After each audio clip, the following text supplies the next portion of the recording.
I've got a single shot pump back automatic double semi-artillery. Hey man, what you watching? The Average Joe Gun Show. The Average Joe Gun Show will turn it up. Hello my gun-toting friends and welcome to the Average Joe Gun Show. On today's gun show I'd like to give you my opinion on the Springfield Garrison 1911. Before I get into it, let's show you she's cleared. Mag's empty. Barrel's empty. Magwell's empty. Extractor's empty. This will be a short video about a 1911 because if you don't know what a 1911 is, you've probably been living under a rock somewhere. Well, no, just kidding.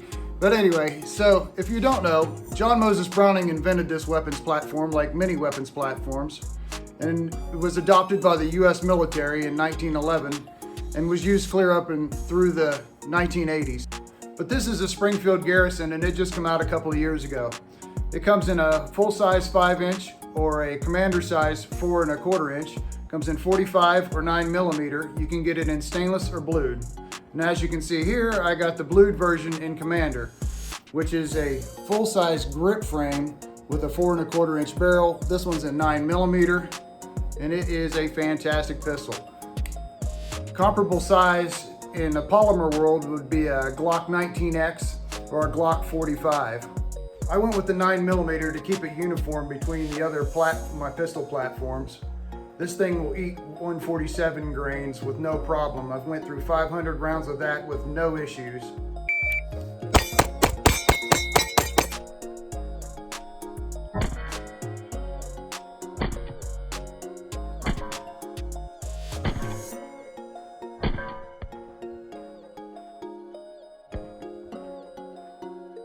When I switched to testing the 115 grain, I had stoppages and stovepipes, so she does not like 115 grain.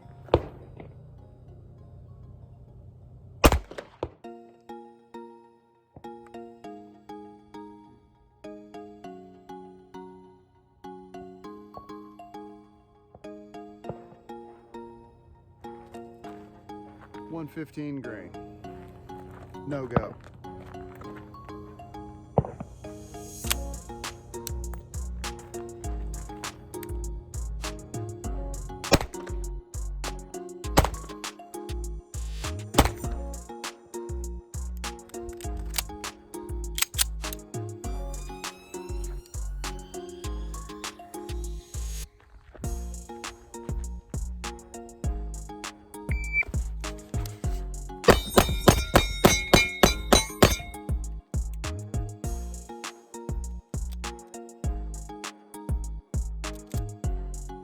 So yet again, just for testing, tried 115 grain. It does not like 115 grain.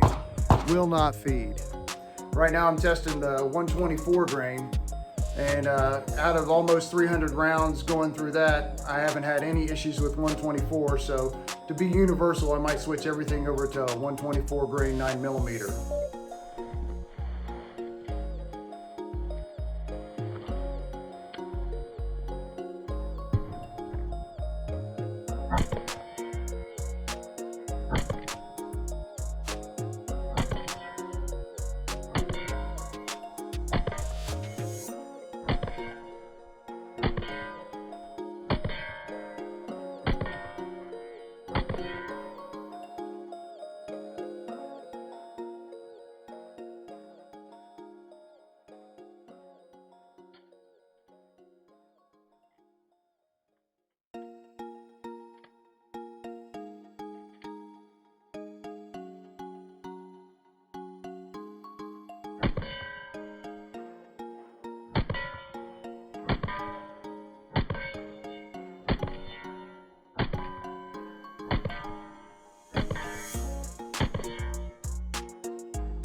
very well with iron sights at 20 yards.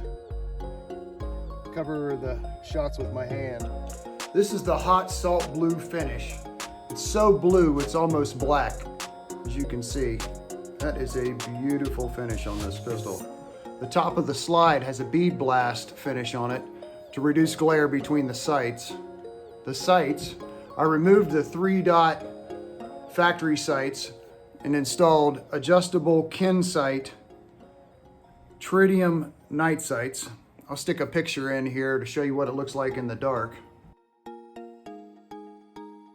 A 1911 has a 18-degree grip angle versus a modern striker fire pistol, which has a 22-degree grip angle. Due to the 18-degree grip angle, when you present the pistol, it has a very natural point of aim. The barrel is already set horizontal. Versus with a 22-degree grip angle, when you present, you have to cock your wrist down to bring the barrel down on target. Speaking of grips, I removed the factory double diamond wood grips because they were too slim and too slippery, and I've installed Ken sight shark skin grips. These things bite into the hand, reason I guess they call them shark. But one thing I had to do was I had to take a Dremel and smooth out this area to come across for the mag release, because it would chew the meat right off of the inside of the thumb. They're fantastic grips. If you want something you can't lose a grip on a 1911, the Ken sight shark skins are amazing. I also added a little bit of grip tape to the front, a little extra grip on the front there. I'm running Ed Brown mags because Ed Brown mags drop free of the mag well.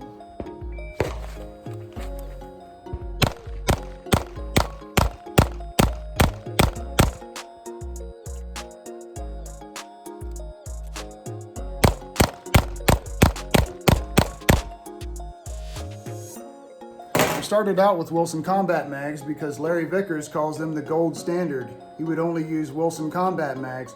But the problem with the Wilson Combat mags is when I would hit the mag release, they have to be stripped from the pistol, and that's not good for an emergency situation.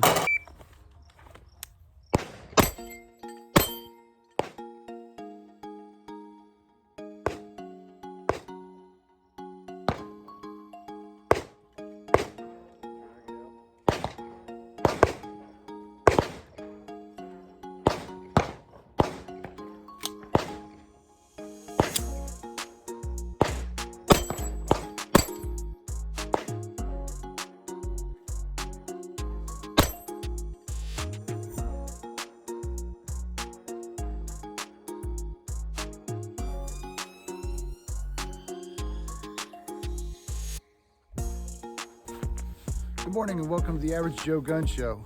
I just got to the range, and when I get to the range I like to start out with a concealed carry practice because I'm already cold. Speaking of cold, it's only 27 degrees out here today, but I like a real life situation of this is what I'm wearing day to day, so might as well practice what it would be like in a regular life situation and an emergency scenario. So let's see how it goes.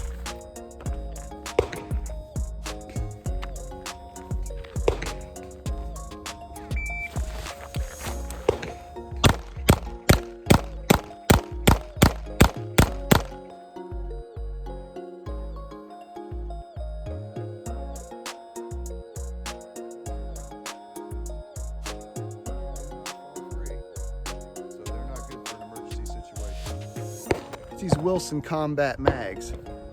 Not only do they not drop free easily, they also cause stoppages and malfunctions. And say it is an emergency situation. You fired all your ammo, the slide locks back, you dropped your mag. I have loaded up dummy ammo for this demonstration. John Browning designed this is your slide release. So you put in a fresh mag, come up with your thumb and release your slide. Nowadays we train gross motor skills, so if your slide locks back and you put in a fresh mag, we come across the top and release the slide.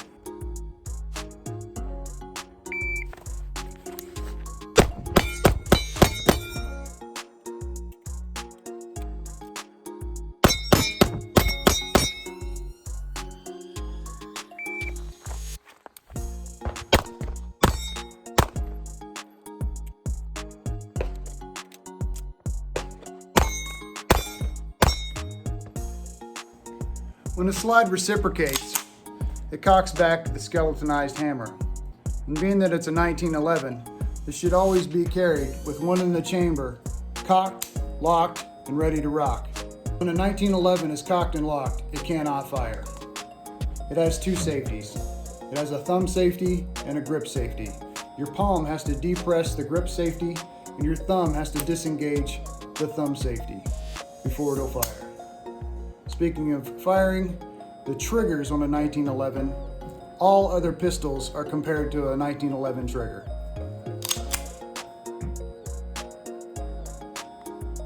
Hardly any take-up. Incredibly crisp break. That's the reset. Let's do that one more time. Reset, break. Versus a polymer pistol, which has a large take-up, and this one has a very good break and a short reset. But some polymer pistols do not have a good trigger. This is for safety reasons for the large take-up, but a very good break. Since this is an old school pistol, I like to carry it in an old school leather holster. Mitch Rosen concealed carry leather holster.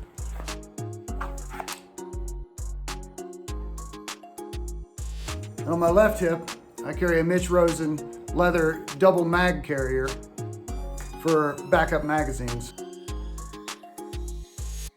With all that being said, the part you've all been waiting for, how does it shoot? It's always a joy to shoot a 1911. With its natural point of aim and a little extra weight in all the right places, it handles recoil very well.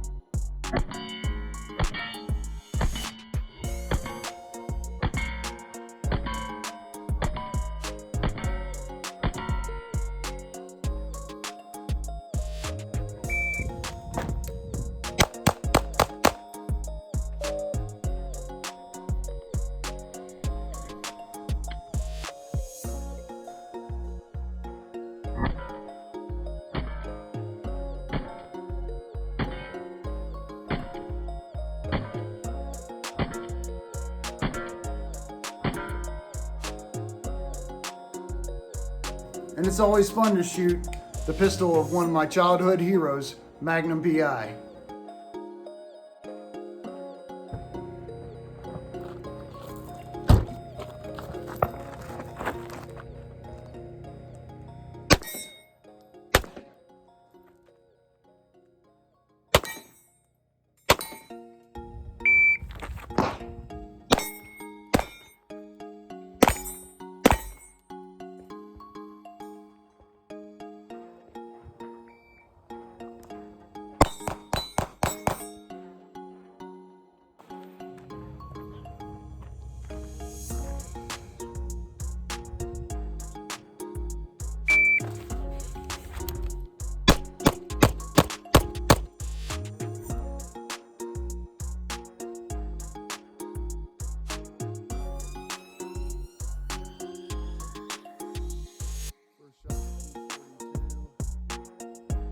.37 split, .36, .36, .36, .36. It's pretty consistent. I will say though, I was shooting a little left. Let's try that again.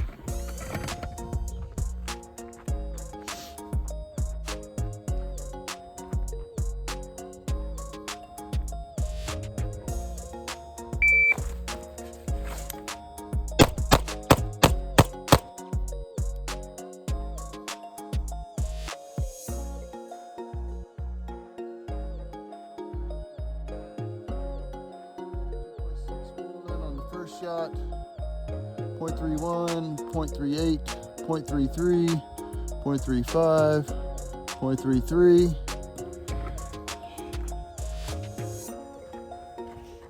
And I got them in the A zone where I wanted them. So that's a lot better. I think the sun's shining in my eyes.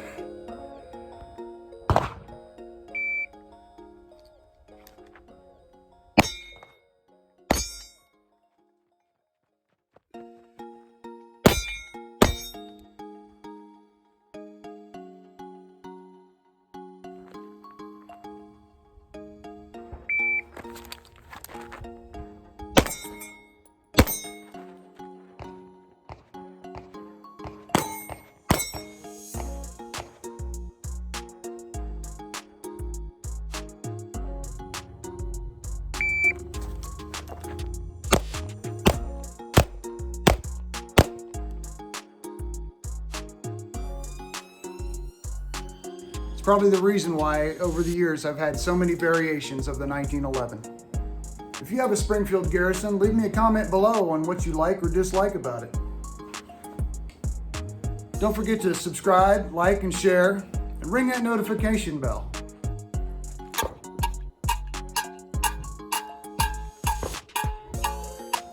Go to the range, get those reps in, and train until you can't get it wrong, not just till you get it right. Speaking of training, if you're in the North Colorado area and you need to take a pistol class or a concealed carry class, contact me. I would love to help. I don't think I have anything else to say about this, so I'll just leave some bloopers or something right here. So I went to check the torque on my base plate screws on my magazines, and the screws have fell out of my multi-tool. So check your torque on your multi-tool screws too. Well, yeah, I do have one more thing to say. Go exercise your Second Amendment rights.